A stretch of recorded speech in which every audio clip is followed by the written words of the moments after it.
Assalamualaikum warahmatullahi wabarakatuh. Alhamdulillah, alhamdulillahilladzi an'ama alaina wa hadana ila dinil Islam wa ja'ala Ramadhana syahran mubarakan wa rahmatan linnas washkuru ni'matallahi in kuntum iyyahu ta'budun wa la'allakum tattaqun. Allahumma shalli ala sayyidina Muhammad wa ala alihi wa sahbihi ajmain, amma ba'd.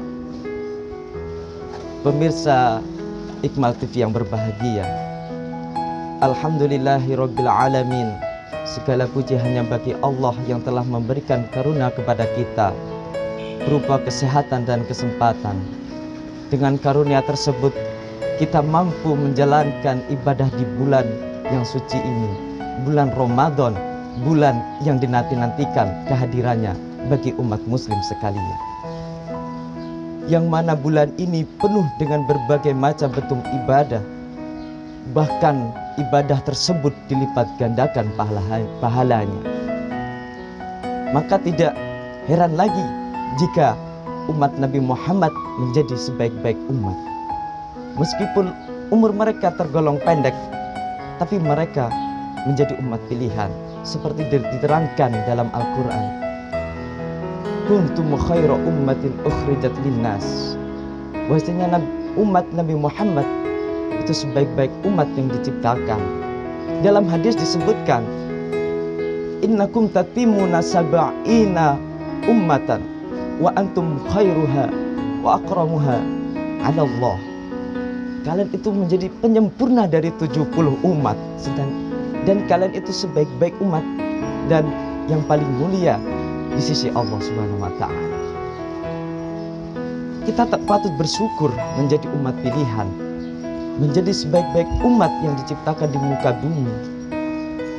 Tetapi sekarang pertanyaannya, kita sudah mendapat jaminan seperti itu menjadi sebaik-baik umat, apakah kita hanya berpangku tangan, bermalas-malasan untuk menjalankan perintahnya? Pasti tentunya tidak. Karena di dalam Al-Quran dijelaskan yang berbunyi, laisa bi amanikum wala amani ahlil kitab. Jadi balasan nanti bukan hanya sekedar angan-angan para ahli kitab dan angan-angan kalian, yakni orang-orang muslim.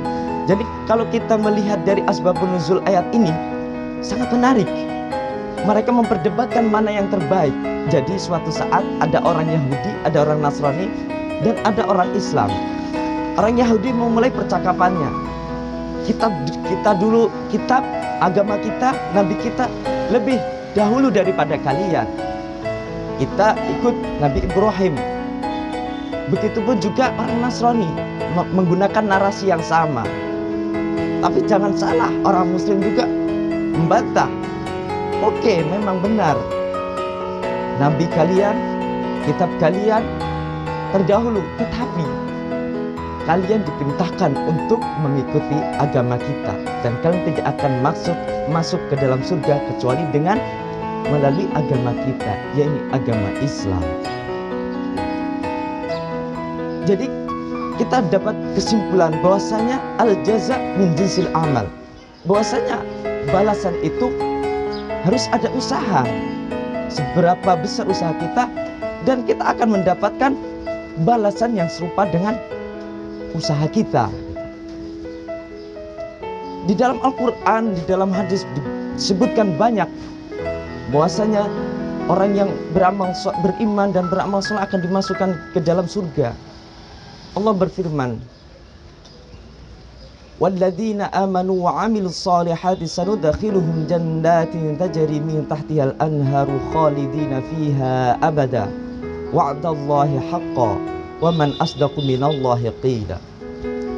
Di ayat lain dijelaskan, alladzina tatawaffahumul malaikatu thayyibina yaquluna salamun alaikum udkhulul jannata bima kuntum ta'malun. Jika kalian dimatikan dalam keadaan baik, para malaikat mengatakan apa? Salamun alaikum udkhulul jannata bima kuntum ta'malun. Ada kata ta'malun. Dan ayat sebelumnya apa? Walladzina amanu wa 'amilus sholihat. Di situ ada kata-kata amil. Jadi ada usaha, bukan hanya angan-angan seperti ayat yang kita sebutkan tadi, laisa bi amanikum wala amani ahlil kitab. Oke, jika ada yang bertanya, nah kita masuk surga bukan karena amal kita, tetapi rahmat Allah. Iya, ada dalil yang menyebutkan seperti itu dari hadis, bahwasanya Rasulullah bersabda, saddidu wa qaribu wa abshiru fa innahu la yadkhulu ahadan al-jannah amaluhu. Qalu wala anta ya Rasulullah. Qala wala ana ila an yataghammadani Allahu birahmatin wa maghfirah, bimafirah au birahmah. Jika kita melihat ayat tersebut dengan hadis yang saya sebutkan barusan, secara tekstualnya mengandung kontradiksi. Yang awal mengatakan dengan amal, sedangkan di dalam hadis mengatakan dengan rahmat. Oke, jika kita melihat membuka kitab Al-Burhan fi Ulumil Quran karya Imam Zarkashi dalam bab Muhimul Ikhtilaf, beliau menukil dari perkataan Sufyan. Nah, mereka mengatakan seperti apa? An-najah minan nar bi'afillah. Jadi kita selamat dari api neraka dengan maaf Allah.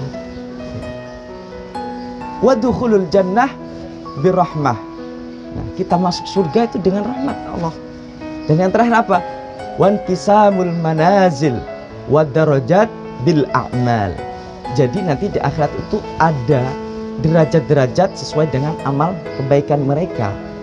Nah, perkataan ini didasari oleh hadis yang diriwayatkan oleh Abu Hurairah yang berbunyi, ana ahlal jannati idza dakhaluha nazalu fiha bifadli a'malihim.